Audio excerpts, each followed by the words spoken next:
ආයුබෝවන් ආදරණීය දුවේ පුතේ ඔයගොල්ලන් සියලු දෙනාම ස්ටඩි විත් හැපි YouTube නාලිකාවට ඉතාමත් ආදරයෙන් පිළිගන්නවා.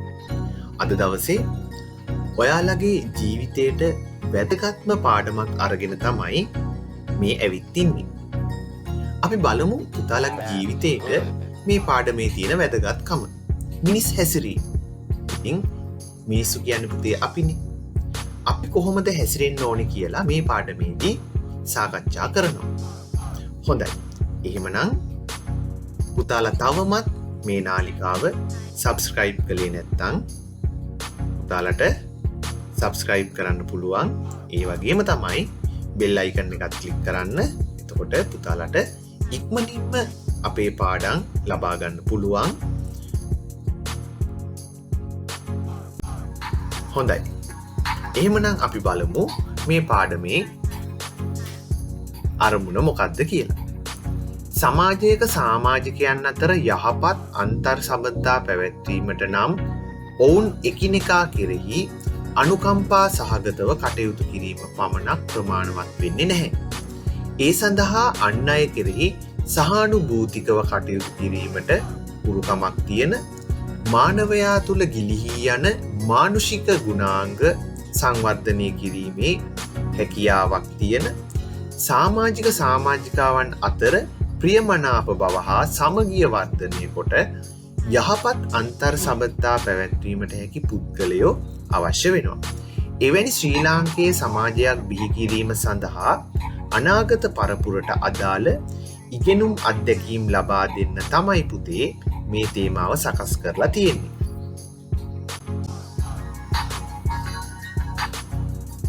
මිනිසාගේ මූලික අවශ්‍යතා. පුතේ මිනිසා කියන්නේ අපිනේ. එහෙමනම් අපිට ජීවත් වෙන්න අවශ්‍ය මූලික කාරණා කිහිපයක් තියෙනවා. පළවෙනි එක තමයි වාතාශ්‍රය. අපිට හුස්ම ගන්න පිරිසිදු වාතය අවශ්‍ය වෙනවා. ඒ වගේම තමයි පානය කරන්න. ඒ වගේම අපේ වෙනත් අවශ්‍යතා සඳහා අපිට ජලය අවශ්‍ය වෙනවා. ආහාර, ඒ වගේම ඇඳුම් පැළඳුම්, නිවාස, ආරක්ෂාව. මම මේ කියපු සියලුම දේ අපේ මූලික අවශ්‍යතා. එහෙමනම් අපි මේ ජීවත් වෙනකොට මේ සියලුම අවශ්‍යතා සම්පූර්ණ කරගන්න ඕනේ. අපි දැන් බලමු මූලික නොවන අවශ්‍යතා මොනවද කියලා.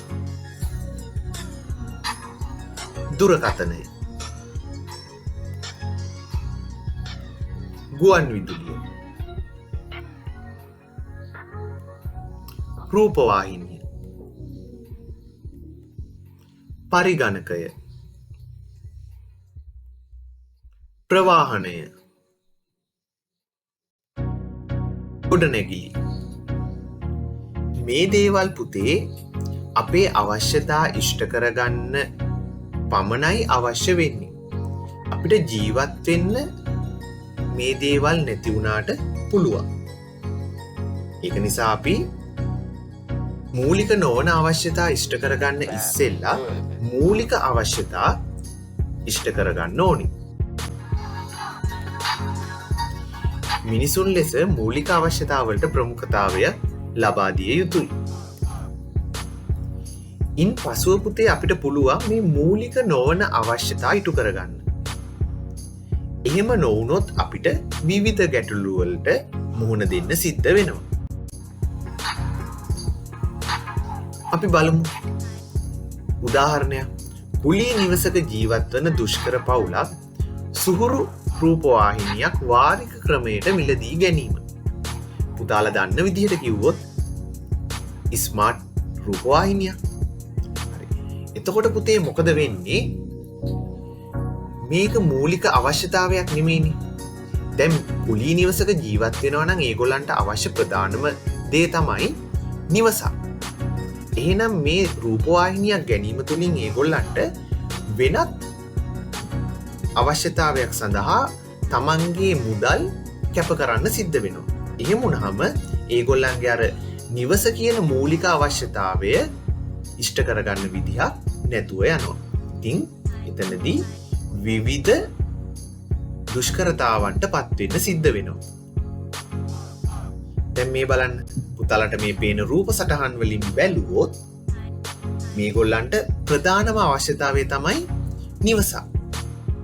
ඉතින් එහෙමනම් ඒ අවශ්‍යතාවය ඉෂ්ට කරගත්තට පස්සේ තමයි අපි බලන්න ඕනේ මූලික නොවන අවශ්‍යතා ඉෂ්ට කරගන්න. බොහෝ වෙලාවට අපි අනවශ්‍ය දේ අත්‍යවශ්‍ය දේ විදිහට සලකලා වියපැහැදම් කරලා සල්ලි නාස්ති කරනවා. ඉතින් පුතේ අපි මතක තියාගන්න ඕනේ අත්‍යවශ්‍ය මූලික දේ ගැන අවධානය යොමු කරලා කටයුතු කරන්න. බලන්න මේ රූප සටහන් දිහා දැක්කහම පුතාලට මතක් වෙනවා ඇති අපි සාප්පු වලට බඩු ගන්න යනවනේ. අන්න ඒ අවස්ථාවවලදී අපි යන්න ඕනේ ගත යුතු දේ තීරණය කරලා. එතකොට පුතේ අපිට පුළුවන් ඉක්මනින් අපේ අවශ්‍යතාවය ඉෂ්ට කරගෙන එන්න. එහෙම නැතුව අපි මේ වගේ ස්ථානවලට ගියොත් අපිට දකින දේ ගන්න හිතෙනවා. ඒ වෙලාවේදී මොකද අපිට වෙන්නේ? අපේ අතේ තියෙන මුදල් ටික නාස්ති වෙනවා. එතකොට නොදැනුවත්වම අපි මූලික නොවන අවශ්‍යතා ඉෂ්ට කරගන්න උනන්දු වෙනවා.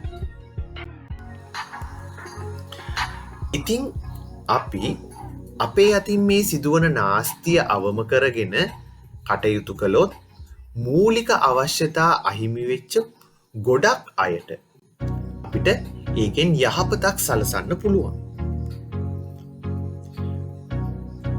අපි බලමු කොහොමද සපයන්නේ කියලා. ආහාර අපිට දෙන්න පුළුවන් තවත් අයට ආහාර.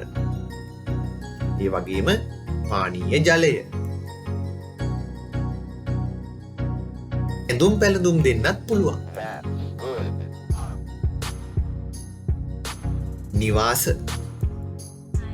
ඉතින් පුතේ මේ වගේ නිවාසවල ජීවත් වෙන අයට නිවසක් සාදා ගන්න අපිට පුළුවන් උදව් උපකාර කරන්න.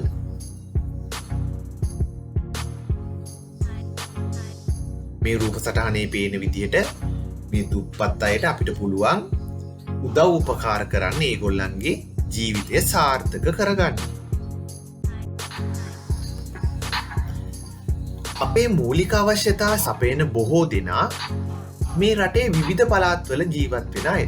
ඉතින් ඒ අයට අපි සාධාරණයක් ඉටු කරන්න හැම වෙලාවෙම උත්සාහ ගන්න ඕනේ.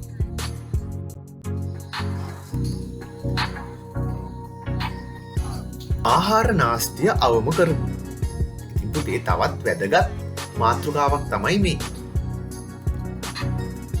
පුතාලා මතක් කරලා බලන්න ඔයගොල්ලන් සහභාගී වෙච්ච මංගල උත්සවයක්, දානෙගයක්, ඒ වගේම ප්‍රිය සංഭാෂණයක්, ඒ කියන්නේ පාටි එකක්. මේ වගේ වෙලාවල් වලදී පුතාලට ඕන තරම් කෑම දකින්න පුළුවන්. මේ අවස්ථාවලින් පස්සේ මේ ආහාර ඉතිරි වෙන කොටස් සියලුම දේවල් ඉවත් කරලා දාන්න. එහෙමනම් ඒක පුතේ ආහාර නාස්තියක්. ඉතින් අපිට පුළුවන් අවශ්‍ය ප්‍රමාණයට පමණක් මේ දේවල් සූදානම් කරගන්න. එහෙම නොවුනොත් මොකද වෙන්නේ? මේ වගේ කසල බඳුන් වලට මේ ඉතිරි වෙන ආහාර කොටස් නිරපරාධය අපිට දාන්න සිද්ධ වෙනවා. එතකොට මිනිසාට කිසිම ප්‍රයෝජනයක් නැහැ.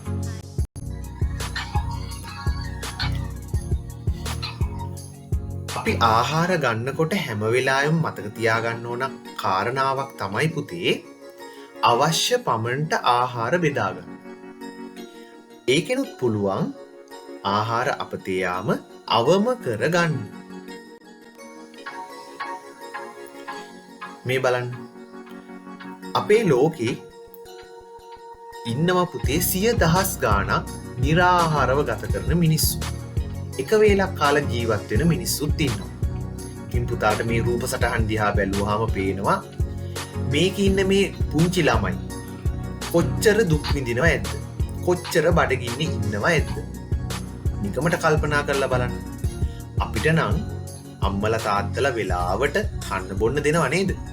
ඒ වගේම තමයි කෑවේ නැත්තම් කොහොම හරි අපිට කෑම ටික කවනවා. ඉතින් පුතේ බලන්න මේ වගේ දරුවොත් මේ ලෝකේ ජීවත් වෙනවා. ඉතින් පුතාලා කෑම නාස්ති කරනවා නම් විසි කරනවා නම් පුතාලා දෙපාරක් ඒ ගැන හිතලා බලන්න. ආහාර නාස්තිය අවම වීමෙන් බඩගින්නේ පසුවන පිරිසගේ බඩගින්න නිවන්නට අපිට උදව් කරන්න පුළුවන්. ළමා නිවාසවලට, වැඩිහිටි නිවාසවලට ආහාර වේලක් පුතේ අපිට දෙන්න පුළුවන්. ඒ වගේම තමයි අවතැන් වෙච්ච අය, අසරණ වෙච්ච මිනිස්සුන්ට අපිට උදව් කරන්න පුළුවන්. බලන්න මේ වගේ අවස්ථාවන් අපිට අපේ ජීවිතේදී උදා වෙනවා. ඒක නිසා පුතාලටත් පුළුවන් මේ වගේ පින්කම් කරගන්න. කන්න නැතිව ඉන්න අසරණ කෙනෙකුට කන්න දෙනවා කියන්නේ පුතේ ගොඩාක් ලොකු පිනක් බුදුදහමට අනුව නේද?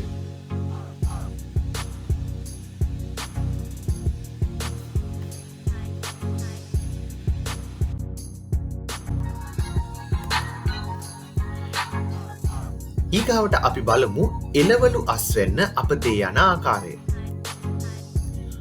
අස්වනු නෙලීමේදී, ඒ වගේම තමයි ප්‍රවාහනයේදී, ඒ වගේම නිසි වෙළඳ පොලක් නොමැතිවීම. මෙන්න මේ කියන කාරණාවලදී එළවලු අස්වැන්න අපතේ යන්න පුළුවන්. බලන්න මේ රූප සටහන් දිහා. සමහර අවස්ථාවලදී පුතේ විශාල ප්‍රමාණයේ එළවලු තොග ඉවත දානවා නිසි වෙළඳ පොලක් නොමැතිවීම නිසා. ඒ වගේම තමයි ප්‍රවාහනයේදී.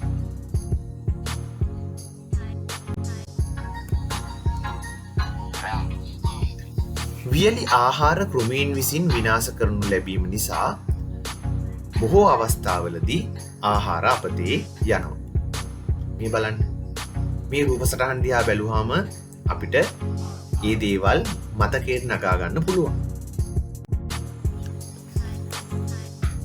එළවලු වර්ග හා වියලි ආහාර ද්‍රව්‍ය ප්‍රමාණාත්මකව අපතේ නොයන ආකාරයට ගබඩා කිරීමටත් අතිරික්ත ආහාර නැවත පරිහරණය සඳහා සුදුසු පරිදි ගබඩා කිරීමටත් අපිට පුළුවන්. ඉතින් බලන්න මේ රූප සටහන් දිහා. එතකොට මේ ආකාරයට පිළිවෙලට පිරිසිදුව මේ ආහාර ද්‍රව්‍ය තැන්පත් කරනවා නම් අපිට වැඩි කාලයක් ලබා ගන්න පුළුවන්. ඒ වගේම අතිරික්ත ආහාර අපිට වැඩි කාලයක් තියාගන්නත් පුළුවන්.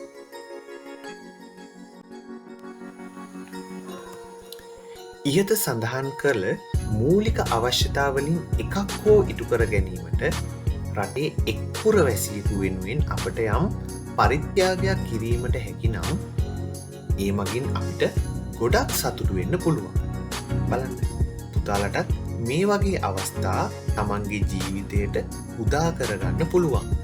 අසරණ මිනිසුන් වෙනුවෙන්, එහෙම නැත්නම් කන්න නැති මිනිසුන් වෙනුවෙන් වේලක් හරි කන්න දීලා අපිට සතුටු වෙන්න පුළුවන් නම් ඒක පුතේ ඇත්තටම ලොකු කාර්යයක් වෙනවා. පුතාලට ඒ වගේම ලොකු පිනකුත් සිද්ධ වෙනවා මේ වගේ දේවල් කරන්න පුළුවන් නම්.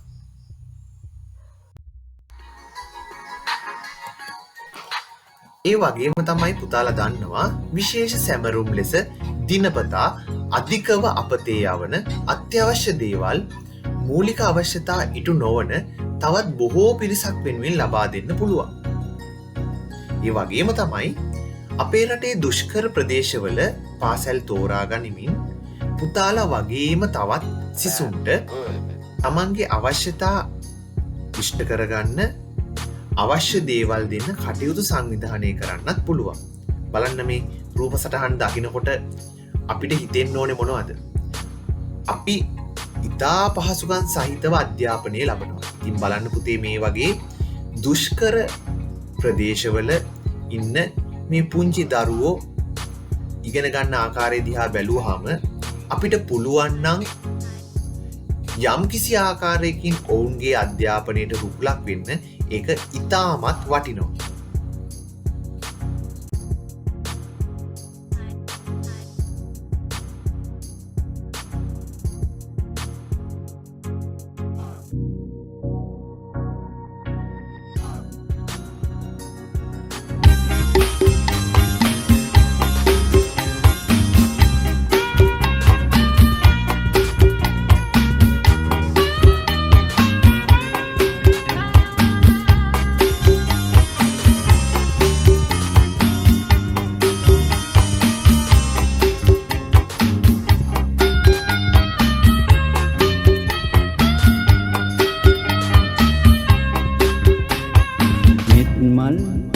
පිබිදේවා සිත් තුළ මෙත් මල් පිබිදේවා කරුණා ගුණ දේවා සිත් තුළ කරුණා ඉතිරේවා මෙත් මල් පිබිදේවා සිත් තුළ මෙත් මල් පිබිදේවා කරුණා ගුණ දේවා සිත් තුළ කරුණා ඉතිරේවා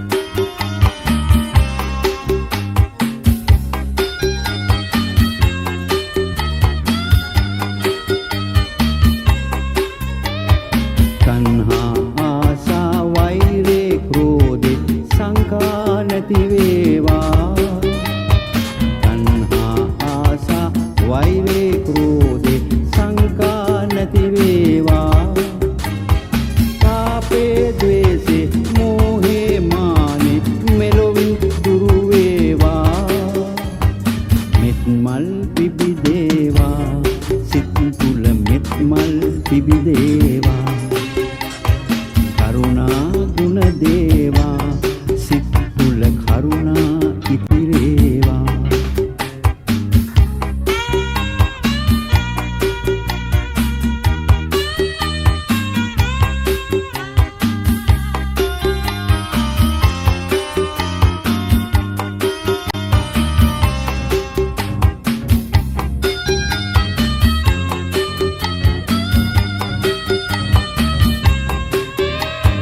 සමගිය සාමේ දෑ අනුරාගේ යුතුයකම් රජ වේවා සමගිය සාමේ දෑ අනුරාගේ යුතුයකම් රජ වේවා හොර බොරු වංචා බියසක දුරු වී සැමටම සෙත් වේවා මෙත් මල් පිබිදේවා සිත් තුළ මෙත් මල් පිබිදේවා කරුණා ගුණ දේවා සිත් තුළ කරුණා ඉතිරේවා මෙත් මල් පිබිදේවා සිත් තුළ මෙත් මල් පිබිදේවා කරුණා ගුණ දේවා සිත් තුළ කරුණා ඉතිරේවා